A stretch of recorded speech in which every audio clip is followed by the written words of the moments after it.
Welcome to the Learning Pines YouTube. We hope this video helps. You start by confirming the facts. Series 3 is not supported by Apple for watchOS 10, so you can't install it officially.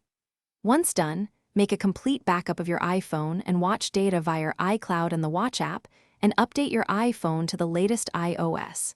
Make sure both devices are charged above 50% and on Wi-Fi. These steps protect your data and prepare you for the alternatives I'll show next. You can check the Watch app. General software update, you'll see no watchOS 10 for Series 3. Once you verify that, understand why. Hardware and performance limits block the upgrade. Some community methods claim to patch firmware, but they involve unsigned images, risk bricking, and remove official support.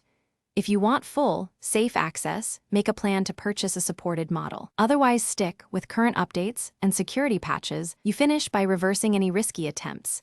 If you tried unsupported procedures, stop and restore the watch from your iPhone backup right away.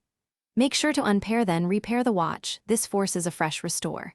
If the watch is unresponsive, try force restart, then connect to a paired iPhone and restore. One key troubleshooting tip: if the device appears bricked or won't restore, contact Apple support or an authorized repair center. Recovery often requires official tools and Thanks for watching. Consider subscribing if we helped you.